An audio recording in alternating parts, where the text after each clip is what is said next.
here we go. The Redaction final game of the season, the all-important bowl game, and we have got a great lineup because we actually have both the coaches that were in that game here to give us that blow-by-blow reaction as they go through. So Matt, as always, is here. So Evening. and Jez and Dan joins us again for his second appearance on the Redaction. How you doing, Dan? Hello, all. Hello. Good. How's everyone? All good. All good. All good. All good. How are you feeling after this bowl game, and how's the blood pressure? Yeah, I was pretty delighted actually. I was trying to, because I was in two for some crazy reason. I thought if I just get one, and I didn't think I was going to win this one, so I thought I'll watch the other one first, and then this one be a bonus. So no, I was pretty chuffed to actually play the game for quite a few years now. Never made it even to a bowl game, so I've always been in the game before on the conference game. So yeah, I was pretty happy. Now I've relaxed, and now just make sure the drafts this year so I can get my trophies. Yeah, I wonder how long that wait's going to be. I have to see, won't we? Yeah. I'll get it. I want my trophies. Come on, give me my trophies. Yeah. Right, let's have a look at that game then, and then we'll come back to the board and have a look through some of those other bits that are on there. So here we go. What an absolute game that was. Wallop. I'm not sure many people would have called 65-68 as a winning margin there. I know in the first game of the season, Matt, your kicker didn't turn up. Looks like your defense didn't bother this time. Tell me about it. I think anyone's defense. I think to be honest, I set out to stop Dan's running back, and then obviously Dan set the game plan out to go pass a little bit more. Maybe in hindsight, maybe I should have defended the pass a bit more, but I wasn't going to get beat by a running back. You know what? Stop the running back. It was everything else I couldn't stop. So is that how you set up, Dan? Did you think, right, I've got Low, he's been absolutely destroying teams all season. Let's do the quick switcheroo. Pretty much, but also it was because of Matt's defense being so good and the run defense being so good. I had a quick look at some other quick running backs that have played against you, and you'd shut those down fairly well. And even though I've probably got a better one than others, I thought and then also my QB was on a D as well, so I thought you'll probably key on the run. So I'll just switch around and do short and do pass game. Even on short, I just went pass as well. So I thought if I do a bit of a zig against the zag, it might you never know. So I thought at least it'd give me a shot, and it obviously works out well because the low was pretty much contained. So it works out really nicely actually. But still, the score's bizarre because we've got two good defenses. And I think we've only let in 100 points all season or whatever, especially Stampede have. So I don't know what was going on in the code for the bowl game. If they just throw it all in the air, but it was a bit of a mad game. But yeah, I'll take a little bit of sort of pat myself on the back for at least set up a good game plan. But I don't know what even happened in the game. It was just mad. I think to be honest, what won it in the most was the special teams. You know, you got a couple of massive returns, and I think I had a fumble as well on a return as well. So I'll be dreaming that. Yeah, that made a difference. Yeah, the special teams was the killer. Yeah, it's something I've always concentrated on having two good returners, or at least 1.5 good returners.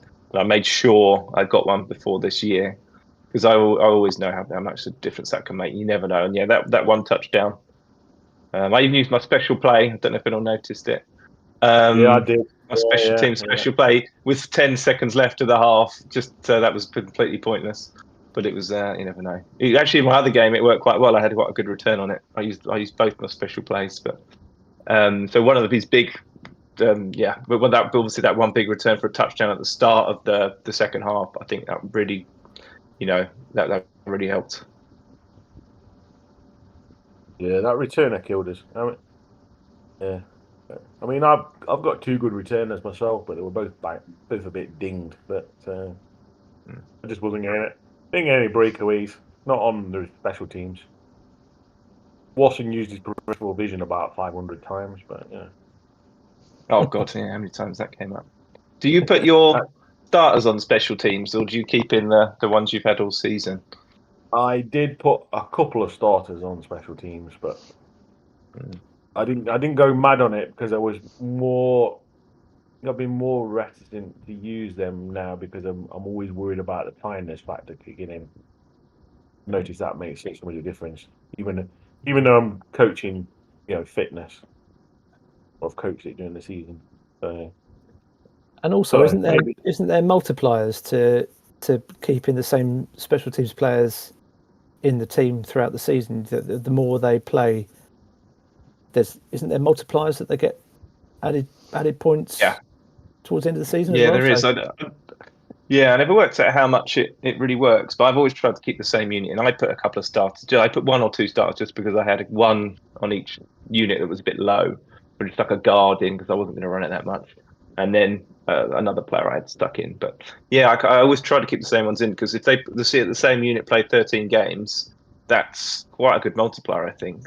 So yeah, I see a lot of people who do chuck their starters in. I'm thinking, well, yeah, fatigue's one, but also the multipliers another. So I don't think it's ever a particularly good idea to just completely upend your special team players unless there's one of them who's particularly poor. Yeah. No, I mean, to be honest, squad-wise, I try and make sure I've got enough special teams anyway. That's something I try and do because, to be honest, you don't really need backups unless they're young backups nowadays in this game. Your starters, you need a young backup if you're looking for, for replace the next one, but you don't need your 53. 15 of them are just squad fillers, so fill them with special teams players or travellers. I could have done with a backup QB. I completely forgot to get one. And when he went down, my QB down with an F. My other guy's level 7, never played a game in his life. So I was like, I can't put that guy up. He's going to be a nightmare. So I just had to play quarterback on one leg. I think because amazingly, he let you go last week's game against the Spartans. I think that was a miracle. If he hadn't gained that level and was playing on, 50% off, I don't think we would have won. So that was a bit of fortune. Yeah, no, you don't need another quarterback when Neil's pulling 80% completion percentage and a passer rating of 137, 7 touchdowns. When he's on a D, was he on a D this week? The D, yeah. That is insane. Yeah, it's interesting, isn't it? Obviously, it's always the kind of argument is that do you need a particularly high level quarterback if you've got good good receivers and so does it make a big difference? But also, I think what does make a difference, I'm not a maths guy, so I don't know, but obviously a huge amount of experience I think helps massively on a quarterback. So if you put someone on 3 or 4 levels lower, he's got nowhere near the experience. I just feel like he's not going to be anywhere near as good. I don't know how to quantify any of this, but I just feel like experience seems to be huge in a QB. Yeah. Yeah, definitely agree with that one. Definitely agree with that one. So, but Matt, you must have been licking your lips, thinking, well, I've got 2 20+ defensive tackles, so that's going to shut down the running game, and his quarterback's on a D, so that passing game is not going to be anywhere near effective, and I've got a level 21 cornerback and a decent secondary, and then he goes and does that. I just don't think. I don't know. I don't know whether I've set my defense up slightly wrong or just. I know I had a blooming shootout the week before against Johnny, so defense just doesn't seem to be clicking for some reason. I don't know. Yeah, we didn't have Very interesting. Obviously, we didn't have a redaction past couple of weeks, so yeah, that was another big one, wasn't it? 57 to 51, and that was OT as well, wasn't it? Overtime. Yeah. Aye, and then the week before against the Heroes was a shootout as well. It was closer than the score actually. Easy to believe, to be honest. But Yeah. I So could have easily lost the game against the Avalanche. To be honest, there was nothing in it. Absolutely nothing in it. yeah, because they're short passing. I know Yeah, you and I set up to shut it down, and I couldn't shut it down at all. because yours mainly short zone as well, Dan. I know you traded in that wide receiver I had on my roster this year, and he had a big game for you here. Is Frederick a short zone as well? No, he's not. So yeah, Raymond did that. That's what I missed last year. That's why I didn't do well last year, because I actually my flanker was level 8 or 9 last year, because I could not for life me trade one in, and so getting him in was the what got me the bowl. But I've got Raymond, who's a short zone, Frederick, who's like a 65. So I throw a bit of medium and sideline in with him. I've also got Monk, who's a tight end, and also Shifty's really useful sometimes as a little quick tech back, who's a tech back as well. So I've got all sorts of different options. So it tends to one of them works. I've got some, if it's if there's a little dink down or a little green pass or an option. So I've got quite a lot of good options. So I feel like, I don't know if that really helps me. If one thing's being covered well, then something else will have a bit of success. So that's why I've got a ton of offensive options with this team, I think, which really helps.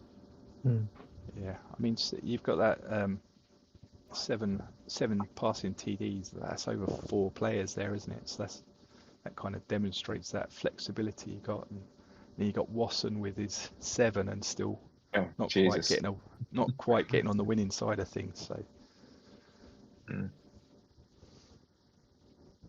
What age is your quarterback, Dan?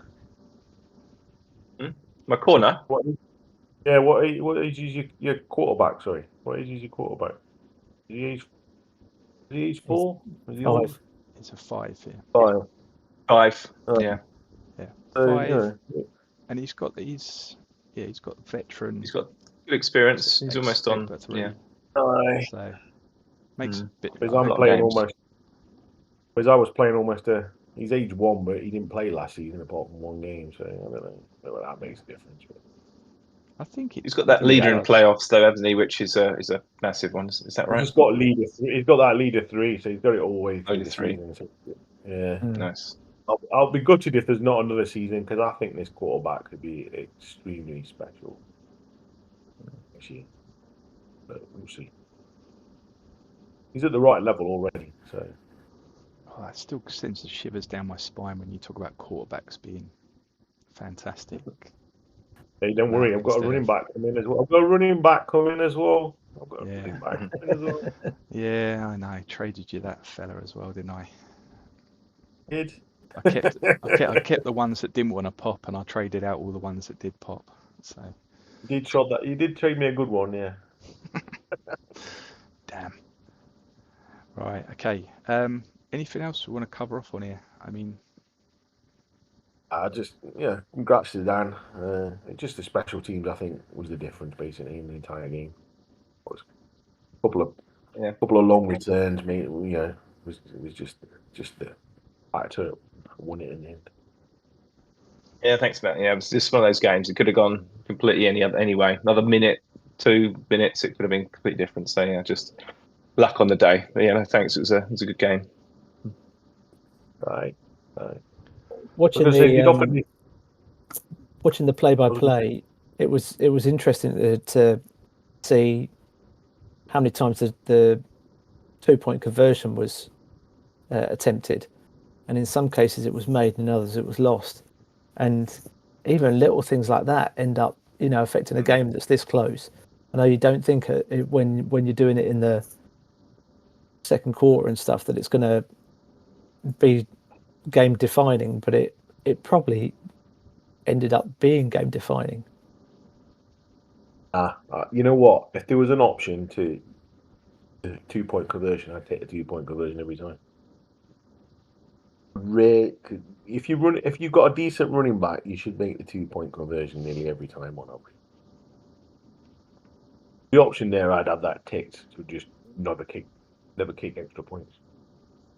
I think I missed. I might have missed. Did I miss 2 in this game? Or I definitely missed 1, but 2-pointer. But I think I made 1 as well. But Yeah, I know. if you're Well, over, your over running backs 50%, were averaging sort of two. You're laughing. Your running backs were averaging sort of 2.3, 2.4 a run, and when you go against a heavy jumbo, you're not normally going to get as much as you would do in a normal running play.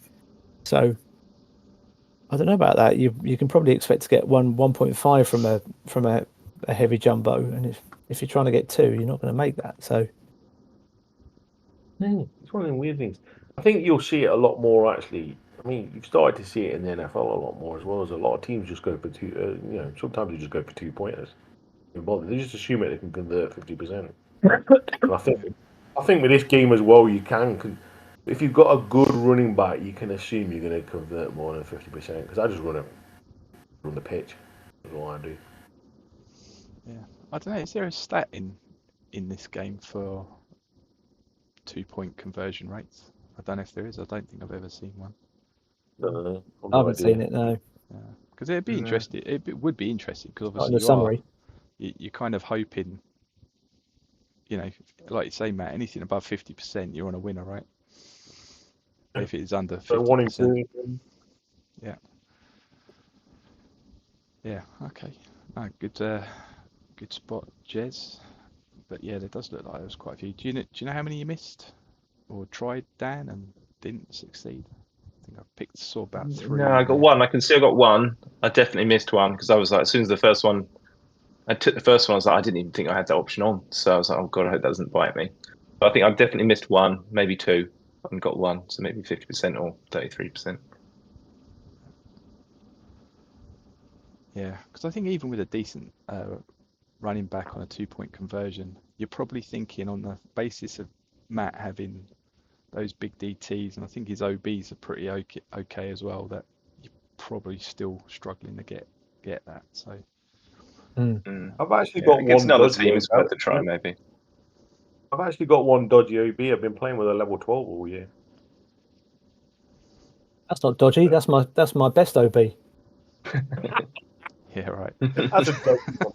That's a dodgy one at level 12. Yeah, take that 1 and 2, swap it around the other way, and then that's the level we're talking here. Right. Okay. Fair play to both of you though. It's a banging game for a bowl, and from a neutral perspective, it was a brilliant game to watch. And I know it's a bit of a cliche saying it's a shame someone has to lose, but both of you had brilliant seasons. Both were expected. Well, I predicted this as the bowl game. I predicted the opposite result as the win, but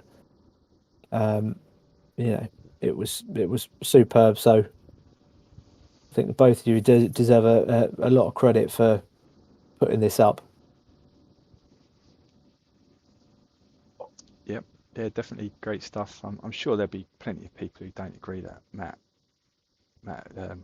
should have been there, but that's probably for different reasons. But no, the other thing I like about it as well is we're not looking at this and going, turnovers won this game, and we're not looking at it and going, if only those injuries hadn't been in the way, So a great even contest there, and it came down to a wire. So great bowl. That brings me back to the board and our top 5 highest scoring Atlantic Bowls. So, first question, do we think that one was the highest scoring one, or has there been a highest scoring bowl game in the Atlantic? I'd be surprised if there's a higher scoring bowl game than that. I think it's second. I think there was another one, and I would guess the Blues were maybe. Ooh, I think we're going back a long way. I think it's a Dave Scott ball game of some description, potentially. Right, okay. So, what do you reckon, Dan? Well, I would have said no chance, but now Matt's swayed me. I'll say no, we're top. Let's put the doubt in. Right, okay. So I think my math is right. If we look at this now and I've got the wrong one around, then Is this where there's going to be a Stewie's inquiry? Is it? yeah. I mean, it looks like I've spent a lot of time getting this ready, but I literally put this together 5 minutes beforehand, so we'll see how it goes. Right, here's our top 5. So this one was indeed the highest scoring Atlantic Bowl, 65-68. Season 18, you're right there. Ooh. You're right there, Matt. Blues were in the highest scoring one before this season's. 20 seasons ago. But the top 5 there, Matt, I was you going to love say, I don't even remember two of them. you love a high scoring bowl game, don't you? Look at those. So you got 2 in the I top don't even 3 now. remember them. Last time you scored 65 points, it was enough. But not this time. You know what? Oh, Greg, just Has dig anybody it actually in there, mate. I'm serious. This is another stat. Has anybody ever lost a game by scoring 65 points? In any game? I bet the answer is no. I'll have to do a little bit more digging around for that one, but I can find I out. bet the answer is nobody has ever lost a game with 65 points. Can't be many. So someone else can let us know that if anybody's actually still around at the end of the season watching this, we'll see. But yeah, and the last big loss you had was on 41 points in season 30. So snow bears, etc. Right, I've got flies in here again. Okay, so Well done, Dan. Well played, man. Yeah, so well done, Dan. So you've got the Atlantic Bowl. You touched on it briefly that you watched the other game first, which was a 1-point win in the Continental. So how you managed to pick yourself up after that one and then go and watch another one, you know, I would have wanted the defibrillators on standby just in case after that. But you are another double bowl winner in a single season. So this little box I got down here, can you name any of you name the other coaches that have won the bowl in 2 leagues in the same season? Ooh. No, LJE's one, because I remember him doing it last. He must have done it maybe at least once, LJE if not did a couple of times. Has Aaron ever done it on the Delta as well? Because he used to be at the Atlantic as well, right? So I guess maybe those 2. I don't know anyone else. I'm going both Whittinghams. Okay. I think Jez? both of them are doing it. LJE definitely. And you'd think there'd be at least one Whittingham in there somewhere. Right, okay. So we're locking in LJE and Aaron. I think there was a third, and I've written it down, I think. Here we go. Pete K. Pete Carl. Oh, of course. I completely forgot about Pete. Yeah. Oh, I can't forget about Pete. Deary me. He's beaten me so many times. I can't forget Pete. Yeah, the bane of my Spitfires early start in life. So yeah, Pete Cole in season 29, Aaron season 32, and then LJE with back-to-backs in 36 and 37. The Whittinghams, so Conrad has never been an affinity coach, so he's only ever been in one league a season, and Theo missed it by a season when he was at the Mariners, so he was just one season off. So those are the 3. So you join an illustrious list there, Dan. Comfortably the 4th best coach there. So Dan, are you the 4th, 5th, or 6th affinity coach to win the Atlantic Bowl? Oh, that's a good question. Pete, then, and well, there's 3, so at least 4. Who else? Oh.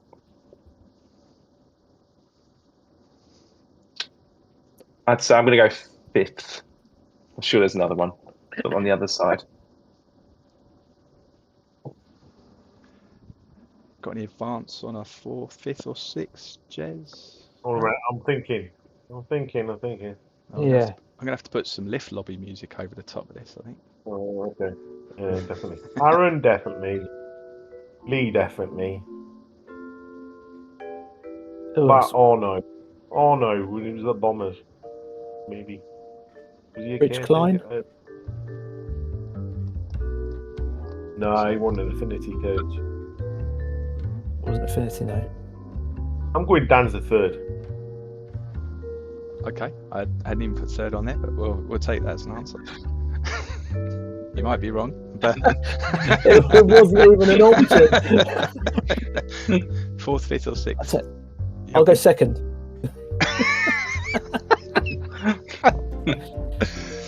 Oh, no. Who else might it be? It could be. You're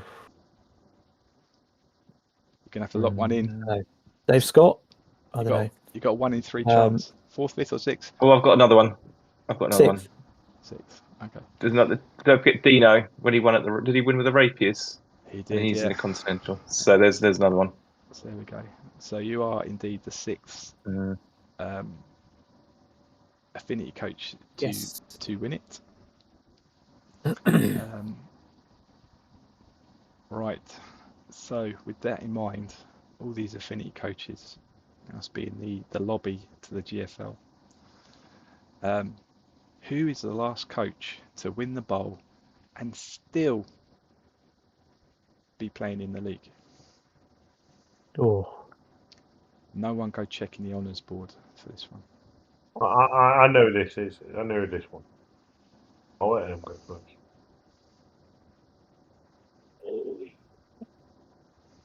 I reckon it's Coops. Mm. You reckon it's Coops? Dan seems to agree. Yeah, It is. Yeah. I can't think of It anyone is. else. So Matt is the last Ah. coach who's still around after winning the bowl in season 22. Everyone else gone. So yeah, there we go. You've got staying power. Absolutely.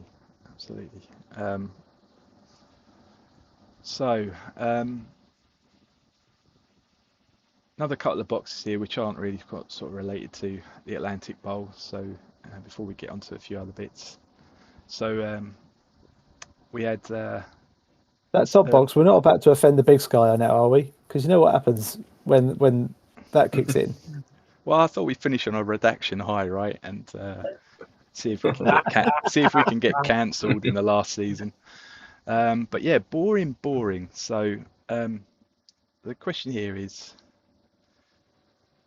which I wrote down. Okay. So which league has had the same coach in the bowl for the 9th time out of 10 seasons? Empire. Oh no. Big Sky. Big Sky. So it's got to be Russell, isn't it? Yeah. Oh yeah. So again, I might have done the maths wrong on this again. But it's the delta. So I was having a look through this because I was just like, we the Atlantic we've had quite a few coaches turnover, so we get a lot of different coaches winning it. We sometimes get the back-to-backs, and then that's that. So I was having a look through the league. So obviously we've got Conrad, he's won his 9th in a row this season. So congrats to Conrad on. That's over 100 games consecutive winning streak now, isn't it? That's got to be, because there's 9 seasons plus all the playoff games and the bowl games. Crazy. So that is bonkers. Yeah, that's crazy. What's even only 3 points this time? Only 3 points. It was close. It was close. Colin gave him a run. Yeah, it was close. It was closer last season. It was only 1 point last season. So was it? Oh right, okay. Yeah. I thought it was. I thought it was close at 3. Oh. So Collins dropped off a little bit and only lost it by 3 this time.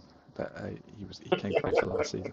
But yeah, Colin, obviously another affinity coach in the Atlantic. But any other time, you'd be thinking, he'd be thinking, this is great team, pushing everyone.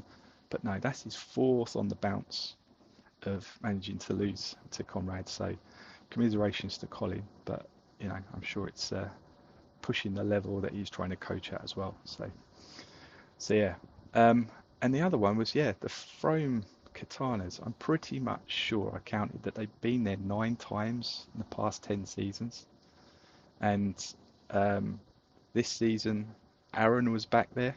He's taken 4 seasons off just to make the Delta not feel like it's boring Delta.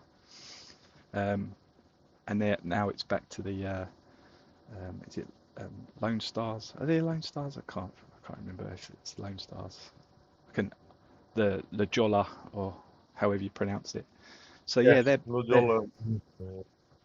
they're back to their head-to-head in the season. And I think it was only the Cougars had a season where they managed to get in between there and break that party up. So, or break that winning streak between those two. So so it's not all the Big Sky get a rough deal. So there's lots of, as you go through the leagues, you just see where there's just coaches just dominating. So just thought I'd one thing I will say though is if you look at all the leagues, you'll find that the majority of the ones that win bowls or get to bowls are the ones that are the most active in the game. You don't really win anything without getting involved in the game. Either making trades or trading. There's not many teams that win without trading. Part of the community or something like that. Maybe the only one that I could perhaps say not maybe Cole that won the GFL, but obviously that's part of Mr. Russell's trading syndicate. His turn to win the bowl this year. Surely there's not a trading syndicate in a league, Matt. Surely not. It's Fisher's rumour. It'll get redacted. But probably can get substantiated by several other coaches who have witnessed it going on. I think the other things I noted was that Theo made his 6th bowl in the past 10 seasons, got his 3rd win in the Empire this season. And there was some other things I was looking at in the Empire as well. The Seahawks had a good season and made the bowl, I think, didn't they? And what really struck me there was that BFC South division. That's the 7th season on the trot they've sent a team to the Empire Bowl. Red Bulls. Unfortunately, from our conference's point of view, because my team, Hunters, played against the Seahawks in the conference game. Both of us got critical injuries. I got an F on my level 23 wide receiver, and Arno got a G and I think it was a G and a D, or a G and a C on his quarterback. And so whichever one of us ended up winning the conference game was basically going to limp through to the bowl against Theo's team that was full strength. And to be honest, probably would have won anyway, even if our teams would have been full strength. But it was just very uncompetitive. So yeah, it was a bit of a foregone conclusion at the end. There you go. Good context, but it was just something I noticed there, and it was interesting to have a little look around the leagues. And like we said at the beginning, Dan, they're like buses, right? You hadn't made a bowl. Both of these teams you had actually had never made it to a bowl, so they'd never won a conference game. So you managed to crack the egg for both teams in both leagues. So it must feel good. I think actually, it's great. I think it's interesting. The teams you didn't mention, the Atlantic and the Continental, they're probably the 2 most competitive divisions in terms of there's not usually a single winner every season, right? There's always some teams make it 2 or 3 to the bowl, but always different people on the trophy, which always makes the leagues more interesting. Continental, especially like that, it's well, especially when Pete's having a couple of years off rebuilding. But most of the time, there's different people in there, which is kind of nice, right? And I think the Atlantic's the same. It's like you'll see 2 or 3, but no more than that. No big dominant teams since I've joined. Anyway, I'm sure in the old days that was the different story. But certainly in the last sort of 7 or 8 seasons, it's always been very hard to predict who's going to be in the bowl. So in the Continental, it was a year too early for me. I thought it was going to be next season, so quite a very young team, but it just kind of all fell in my favour. It's quite lucky. And again, injuries. I had no injuries coming to the bowl, which was huge. And then the Badgers who I was playing against had a couple of unfortunate ones that might have made a difference. So injuries are always annoying, especially end of season. And that's something I actually floated out on the thing we do in the Continental. I was wondering, in the NFL, the teams have a week off before the Super Bowl. Could we have just a level gain on every injured player just before the bowl, even if it's just 1 level? It seems like that fits with reality. Just to maybe get those Ds up to a Cs or something, just so that the bowl teams are a little fitter, because that would be nice to see, slightly fitter. So that was just a suggestion. I thought maybe at least just like 1 level, the bye week level, 3 level up or something before a bowl might be nice. It's a good idea. That's a really good idea. And I remember this time last year when we had LJE on after he'd just won the bowl, both bowls, or certainly the Atlantic Bowl. I don't know if he won the Delta Bowl as well, but He did. he was waxing lyrical about the fitness training, the fitness coaching in the team coaching, about how that contributes to in-game fatigue, but also into reducing injuries, and how that's really worked for him. And banging that drum, I did fitness all season on my teams, and in the Atlantic, I had the worst injury record of all the teams. So that does not work. Or it did not fucking work for me. I can tell you that right now. You're not even going to let Dave Smart have title of worst injuries for the season. You're not even I'm going to say, I can't believe that was in the Atlantic. In the Empire. In the Empire. Yeah. All right. I was top of the injury table pretty much all season, and certainly by the end of the season, didn't work for me at all. So there you go. Good. We can blow that one out of the water. But for isn't you, it? Dan, what do you tend to coach on the that side of things? Well, guess what I did for the first time this season after listening to LGE, because I do listen to him. I did fitness for both teams, and look what happened. So there we go. But then I did have some crappy injuries in this team. But then my Continental was no injuries in the bowl. So yeah, maybe there's something to it, right? Maybe there's something. I'm not going to change it now. That's for sure. Yeah. Imagine how bad it could have been, Jez, if you hadn't. Yeah. Could have been as bad as the Anacondas, eh? Yeah.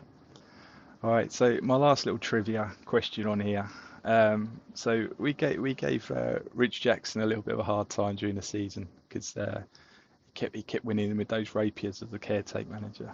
So there were another couple of caretaker managers out there. So in this section of caretakers gone wrong, can anybody think or name those caretakers? What do you mean by gone wrong exactly? Well, we'll put this down to they went in there and they almost won it all. They were too good. They were just too good. They went in there and it was like they had affinity teams. They weren't supposed to do it. I think there was one this season, wasn't there?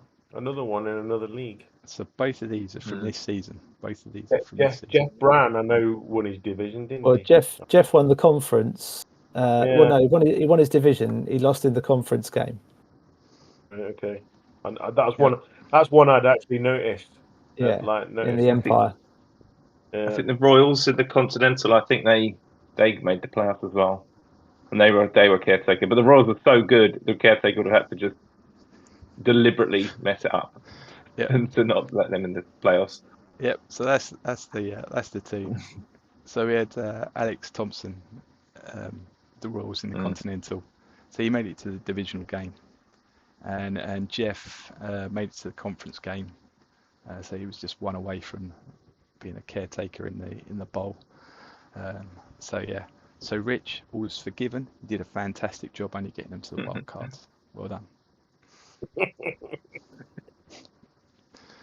Okay. Oh dear. So yeah, there's a little. That's the end of the bowl game, end of the season, fun and games. I've got to say, just before we move on, I think there are greater powers working here with Dan's double bowl win. Because Dan, can you do me a favour? Can you just sit back in your seat a little bit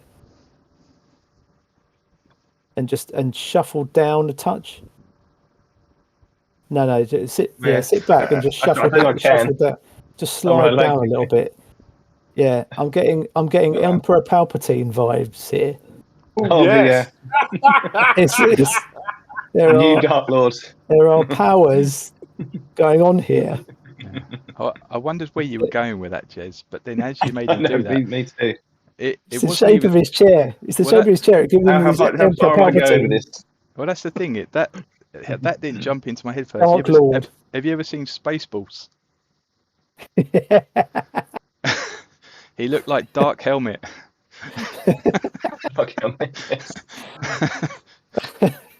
Just flip the lid up. Dark Helmet. There he is. Yeah. Well, there's either Dark Helmet or Dark Lord powers going on there. So yeah. Yeah. Good observation. Nice one. So what was the next thing we were going to cover off? Now we've looked at this. We were talking a little bit about bracket, and then we were going to talk a little bit about the next season. Bracket. Let's talk about bracket, because bracket is shit. Bracket is absolute dog shit.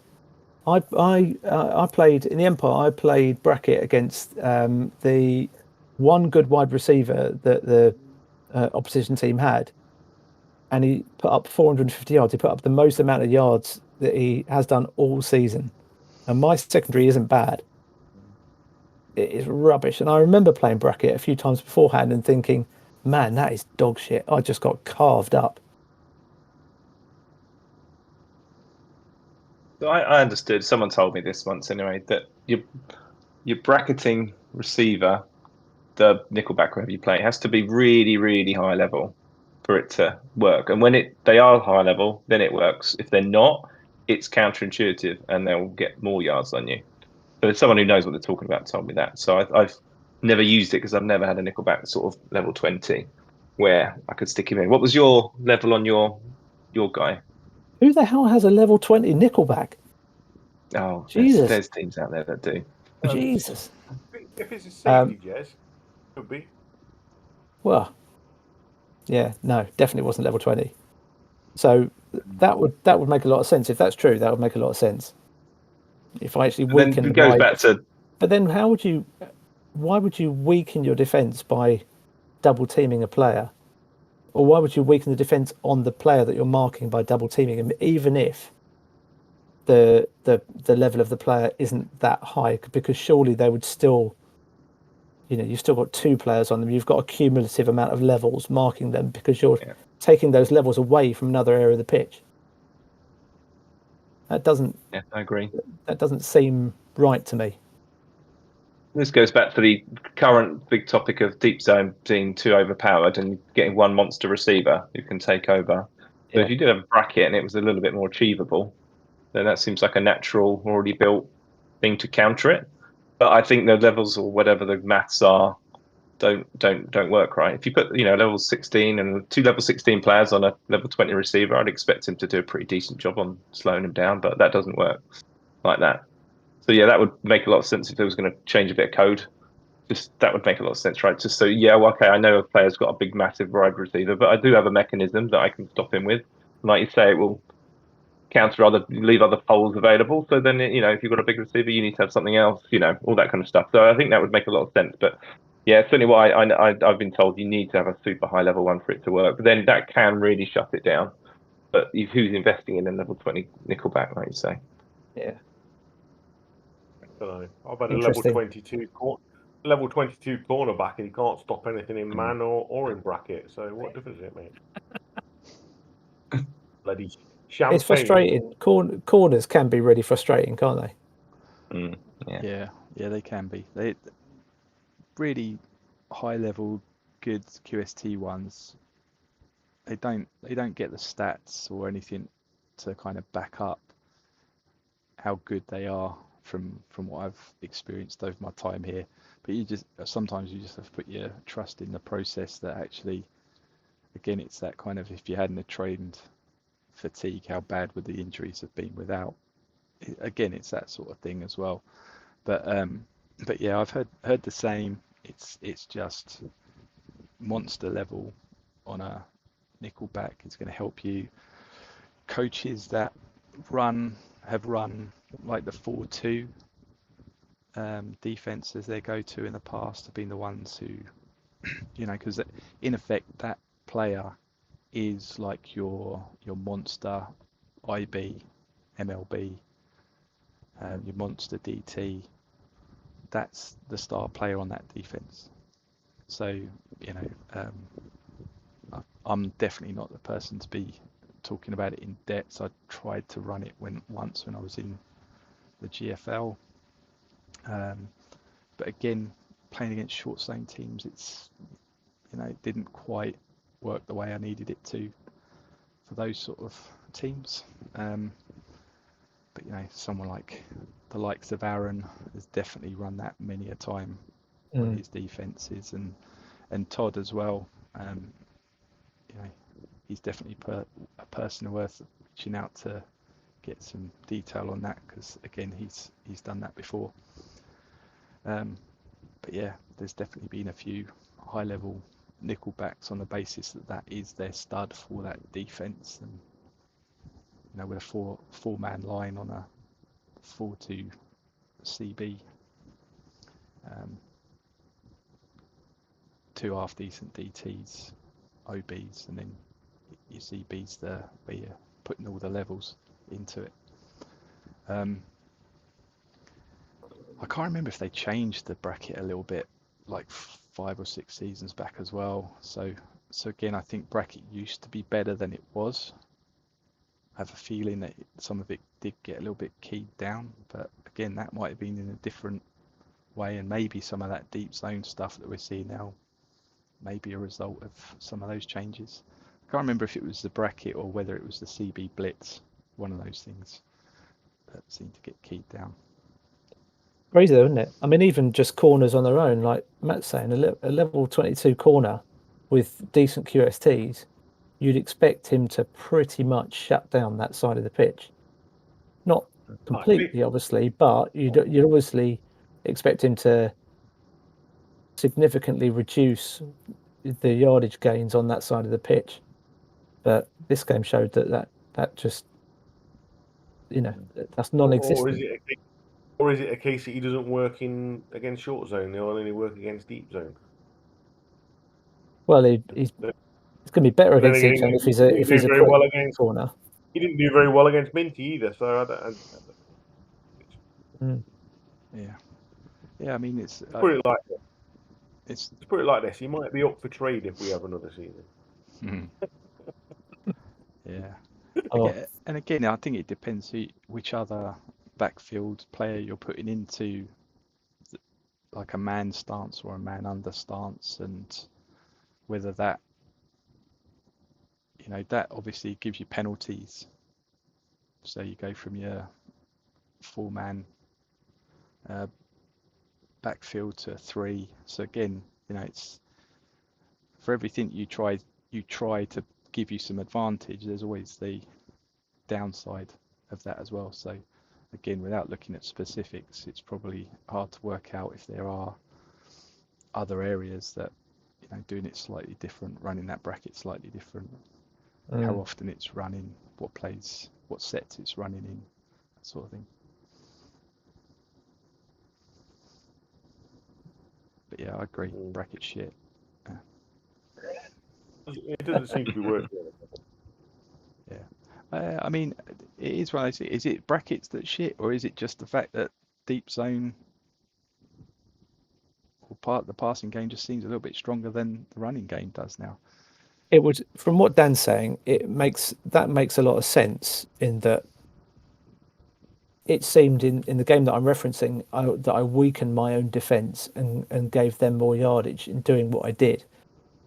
In theory, that doesn't that it shouldn't be that way, because if you double team someone, even if it's with 2 lower levels than that wide receiver, if you've got a level 20 wide receiver and you put a level 17 corner and you bracket him with a level 14 free safety, for example, then that should at least slow that corner down rather than give him more yardage, because you're taking coverage away from another area of the field that other receivers or tight ends or running game can exploit. So it doesn't compute that should increase that receiver's yardage.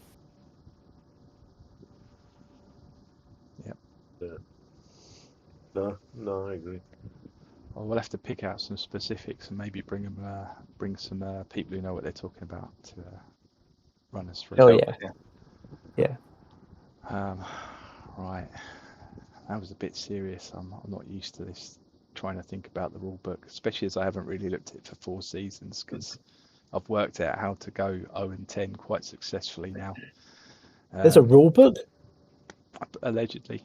Before we move on, If you want to lighten the mood, to look at our predictions. Oh yeah. Let's see how badly we did. Yeah. I didn't really look back over those, but yeah, we can have a look, see how we did with the predictions. The other thing was, Dan, I love your idea about the break in between conference game and the bowl. I think think about it from their usual checklist of realism. That's spot on. Fun.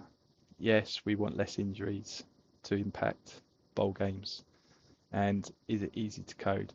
Well, I don't know, but it happens in college. Yeah. So it got implemented in college on the basis that the GCS playoffs went into place, which gave bowl teams an extra week before they then played their bowl games. So you'd think it might be a possibility for that to happen. So yeah, I like that idea. I think it's a good one. I think it's definitely one that if we get to any kind of Q&A session of any sort, it should definitely be one we look at bringing up. Yeah, definitely. Really good idea. Yep. Right. And even if it's not an automatic +1 from between the conference game and the bowl game, or additional +1, because there's obviously a normal week between those. So there's 1 week of potential injury recovery. There should be a second week of potential injury recovery, not automated necessarily. But yeah, there should be two dips at that. Yeah, definitely. Yeah, great idea. You want another one? Even expand on it and be more radical. How about doctor misdiagnoses injury, and you can immediately turn a G into an A per season. Yeah, you could. Yeah, the magic injections, that would definitely pass the sponge. Yeah.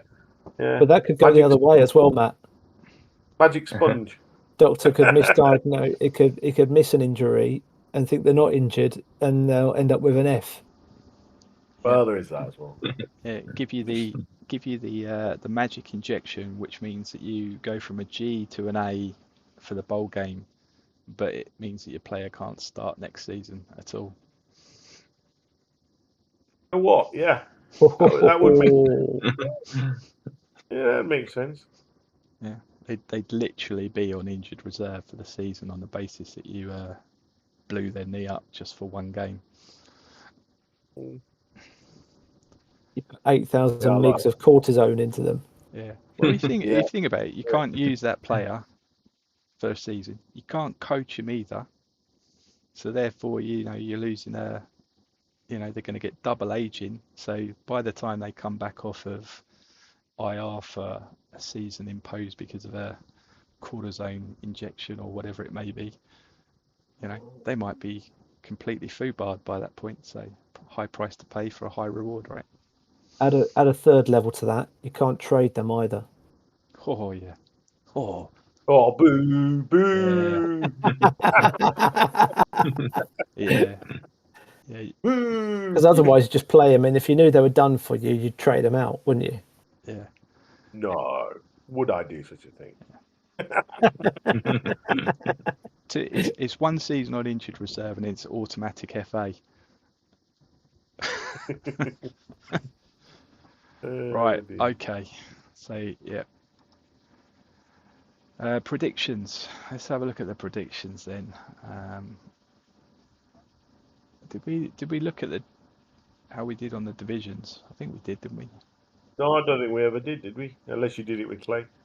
But my favourite rule suggestion is still that if you want to use next year's draft picks, you've got to pay for next season first. I don't mind that one. That one actually makes sense, to be honest.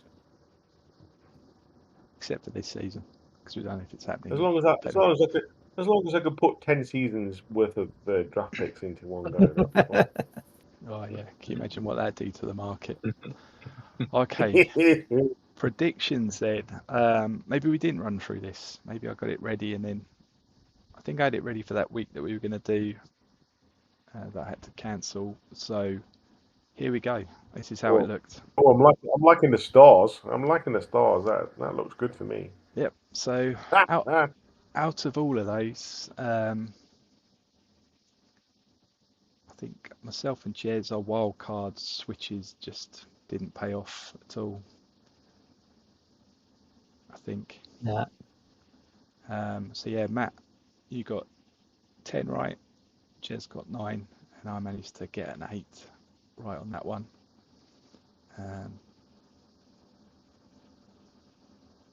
Yeah, it all went wrong for me in the CFC West, where I got all of those completely around the wrong way.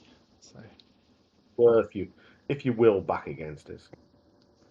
yeah, someone's got to. So yeah, that was our predictions. I can't remember if we did a bold prediction at all or not. Did we? Oh, we did. Bloody hell. Oh, jeez, I got it the wrong way round. Close. Oh, dear. Close. So yeah. Well, at least two of us had the game. Yeah, I've had an absolute shocker this season. What can I say? I just think we didn't expect to get to the bowl this year, but we were really close. It was all down to those 5 points.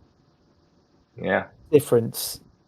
That first seed was so important. I get, I'm not saying that I'm super confident that the conference final would have been the other way round if we had been at home, but it might have been. Because what was that game? It was a really close game up until the last 5 minutes or something. Yeah, because we were injured. That was really running game was beaten up. Yeah, that was so crucial that those 5 points. I think like you said, I think it was if we were away, we might have lost that. So I can't believe all game came down to 5 out of 400 points. That probably did it. Yeah, so this was your 26-13. Yeah, I mean, Razors deserve the win, no doubt. And HFA is always worth something. So you never know what it would have been the other way around. It's all ifs and buts, but it was those 5 points to get the first seed were massive. God, it doesn't look like I went high enough on that trade value for Raymond for you, Dan. Didn't see he got MVP in this game, and he's had a blinding bowl game. He's done the business for you, hasn't he? Oh yeah, without him, we would have lost to the Outlaws probably. So I think we wouldn't have been anywhere near as far. He was the crucial thing that we needed, and that's what we missed out on last season because we didn't have a flanker. When you're a short zone team, you don't have a short pass, and you're relying on everything else. It's not enough. So he was massive. So I was delighted we got him. I thought, well, now we've got a good shot. And with Low coming up nicely, I thought, well, now we've got the team for it. But Raymond was the key piece. Yeah, nice. So let's have a thing then. So you got a team. Is it a team that you feel's got enough in it for another season? If we have another season?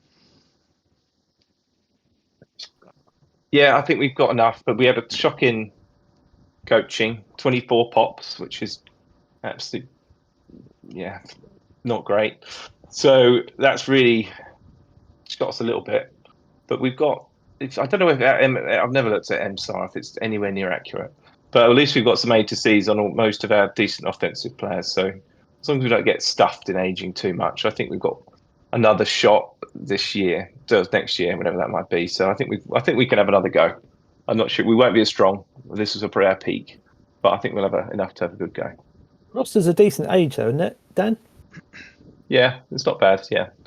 So yeah, we've got all our key players are still youngish, especially on offense. Lowe's young, Raymond's young, so we're good. We're like middle of the pack, I think, age wise. So yeah, we should be all right. But yeah, you never know who else is going to be coming around the corner.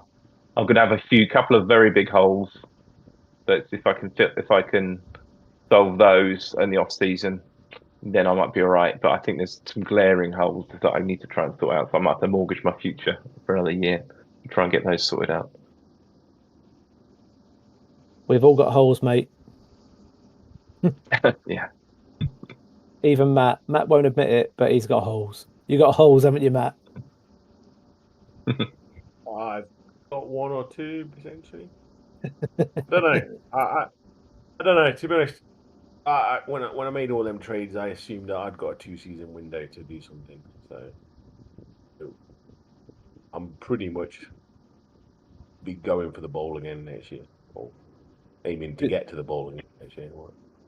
Presumably, you see this year as a massive missed opportunity. Change what? I don't know. Yes and no. Yes and no. No. If I can go and win, if I can go and get another 3 bowls in a row, usually a cycle I end up doing when I've done bowls before. Get to 3 bowls in a row. So if I do that, I'll be happy. Yeah. To be honest, it was 7 years. It was his first division title I had in 7 seasons or something like that. So I was quite happy just winning the bloody division. To be honest, a long time. Been a long time. Yeah. So It's you've been a been competitive division. You've been coaching your big players, obviously. You've been coaching your DTs and your cornerback. Have you been pumping, and they've popped? Have you been pumping a load of CPs into them, or has it just been lucky 5-pointers that they've popped on? Not even that. I've been putting a couple of CPs into them. A couple. Yeah, ones. Just throwing one at them. Oh, there And you they've go, popped Dan. on ones. Both the corner and one of the DTs popped on one. There's where all the luck's gone, Dan. Wow. It's landed. Yeah. Landed in Matt's I've And then probably done the look at same. the bowls. So I'll take the luck. Yeah, I've done the same as what Dan's done probably, in that I've coached all my starters, and I think I finished on 36. I think I didn't coach throughout the entire playoffs. I just put money into team emphasis all the way through it. So. What's the worst coaching season you've had, Matt and Ches? Because 24 is pretty bad. I mean, I don't think I've ever been in the 20s. So that's really outlier. I've had mid-20s before. I think probably from memory, low 30s. I consider anything under 40 not a good season, to be honest, regardless of what I'm coaching. Yeah, because I saw Johnny made a comment as well. I think he said he got 26 this season for the Avalanche. So 26. Well, that just sounds like he's coaching. That sounds like he's coaching his starters to me. I mean, for coaching starters, I've probably got very lucky this year. But then again, I've probably coached. Yeah, you're coaching 3 or 4. level 20s with 1 CP and they're popping. Yeah, I know, but it's 3 or 4. I know I've coached 3 or 4 youngsters though as well, so they're probably driven my pops up quite a lot. You know, coach my rookie safety who's got 5 pops or something like that, and the way he's popped for fun all season. So I've got 2 or 3 0 age 1 players that's popped the max pops. That boosts it up. What's the most? Bearing in mind how long you guys, well, you and Greg have been in the game particularly. How long have you been in the game, Dan? Season 26. That's 12 seasons. Okay. So, long time in the game between the three of you, more so than me. What's the most amount you've ever put in terms of CPs on one player on 1 week? 30. How many? 30. 30. Okay. I think I've done a 15, but I've never really gone more than a 15 on a player. I did 25 on a wide receiver this 1 week. Last week 10, I put 25 CPs on Watson. I think I put 20 on my running back this season just to try, because I've pumped hundreds into him this season, so I thought I'll just do 20 just to see what happens, and then nothing. So I never did that again. Yeah, I think 20 is my most. 25, he didn't pop as well. Yeah, I've done that. Mine's 40. I put 40 on a player. Did he pop? Did he pop? Yeah. 40? Thankfully, yes. If he hadn't have popped on 40, I'd have thrown shit across the room. Who was it? Was it Fox by any chance? It was a while ago. Seasons ago. It was a while ago in the Empire. Right. I've done 20. I've regularly done 20s. Usually on running backs. Back a few years back, you know. Because I always used to have fits if I hadn't got both my running backs to go 4 pops or whatever the max was this season. I used to throw it into because they were the only ones I cared about at that point. Yeah, this season I definitely didn't have any CPs to be able to do that sort of stuff. So it was literally, for me, it was like, if they're not popping, I just have to leave them behind, dead on the road. So there were a couple out of the 12 first rounds I took. There was only one of them that really got left behind, and that was a journeyman. So I had 2 journeymen that I was coaching regular at 5 and not a single pop during the season for either of them. I think some of that may have been down to actually I could not find a decent coach for that position available. So the coaching accumulated for that, it wasn't great. So I think that maybe held them back a bit, but qualities and the elites got them to where they wanted to be. Dev squad was a reasonable dream for the 3 that were on there as well for me as well. So even in that last week of playoffs with only 10 coaching points each side, I actually had one of them on the dev squad was sitting there on 5 dev squad points. So I was like, oh well, I'll just put 10 there and I know I'm going to get a level. So so that didn't feel too painful in the end, with no FWI this time around. But yeah, not bad. Right, so final question before we sign off tonight is there going to be a next season? How are we feeling now? So it's been a few weeks. I've just spotted something. Before we do that, go to the header page, the normal welcome page. Oh, there's a countdown. There's a countdown. I just noticed that. There's nothing been announced, but there's a countdown. So there's an end of season. So there's a rollover. So week and a half. I'm hopeful. More hopeful than I was 10th 5 of minutes August. ago. Yeah, I think it's more of a case of not is there, it's when do we think there's going to be a next season now, isn't it, really? I still think the obvious thing is they can't do the live draft for whatever circumstances. You know, we've got a backup shot option now. We've done it before. You know, just zoom the draft this year. The live draft back either in spring or the following year. That's the simple as I would have thought personally. Well, the shortlist one, if that's easier, whatever's easiest and less maintenance for them to do that. As everyone's been dooming and glooming, it's like, oh, it's the last season ever.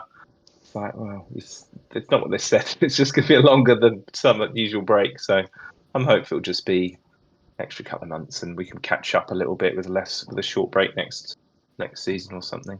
So hopefully it's just, an extra month or two. But yeah, whatever's easiest, right? We'll just take the easiest option possible, the lowest maintenance, and we'll just happily do whatever's easiest for them.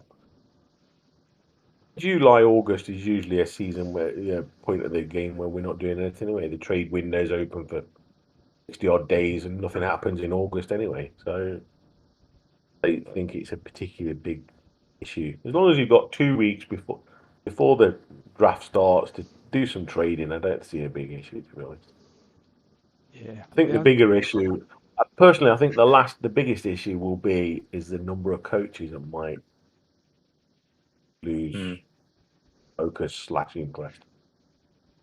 Yeah, I think that's the key part, isn't it? It's if we get to that point where we at least understand when it would be, so we understand what that break is.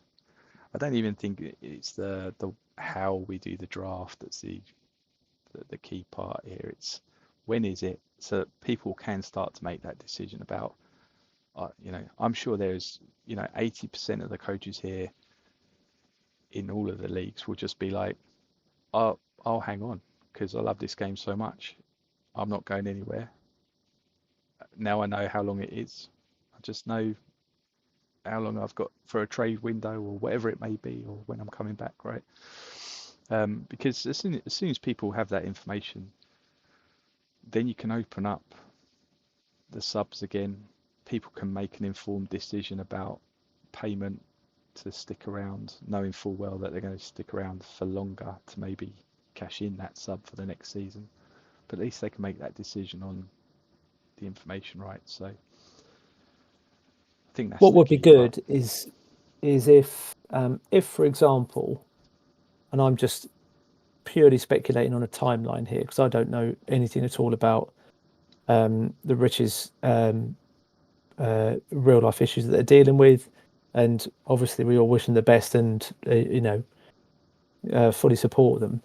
If, for example, the timeline is that we push the start of the season back by a month, what would be really good is if they can drop the draft now, so that instead of having 1 month to the start of the season, or 1 month to the draft, we have 2 months to the draft. At least with the draft out, it gives us and trade tables. At least that gives us, we can occupy ourselves for that time with pre-draft trading, chat and stuff, rather than having sort of nothing to do on that front. And so that gives us a level of engagement that will keep a lot of coaches involved. Whereas if there's nothing at all between now and a month or whenever that timeline is, I think that's the danger where you might get people either losing interest or just drifting away from the game.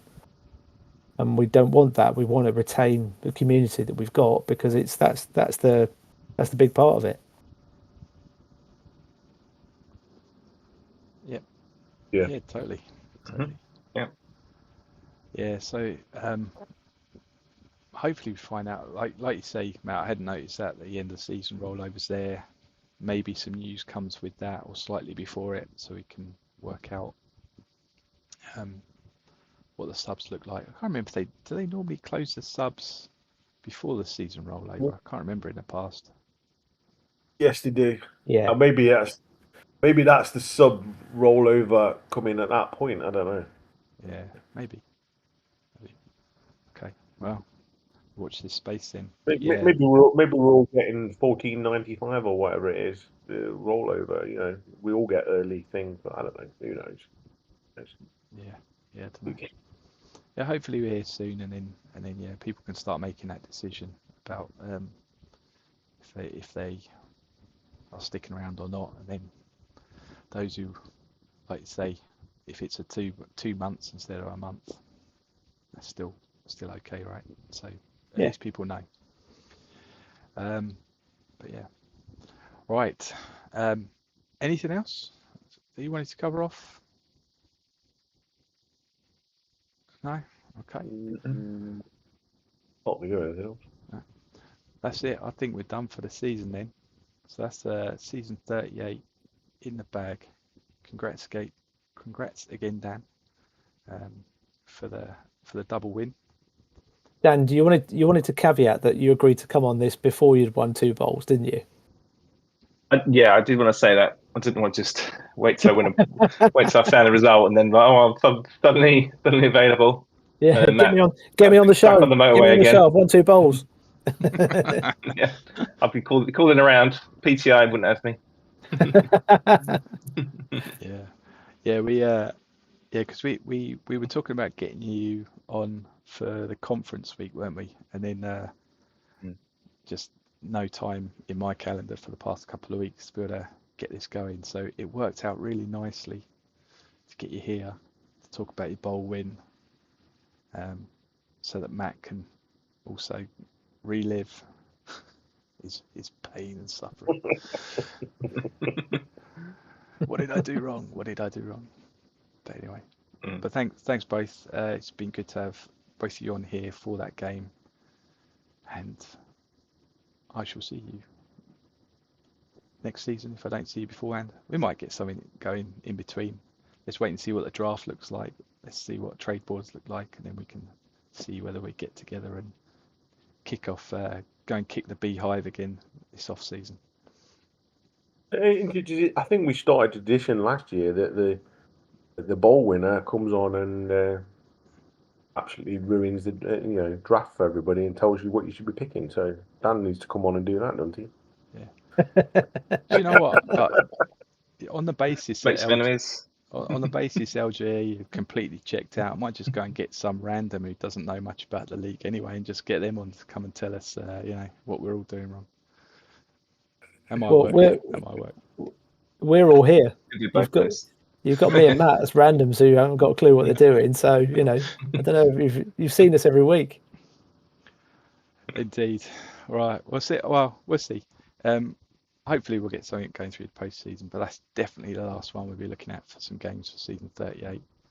So I'm going to definitely say goodbye now, and thanks a lot for joining me. Cheers, chaps. Thanks for coming on.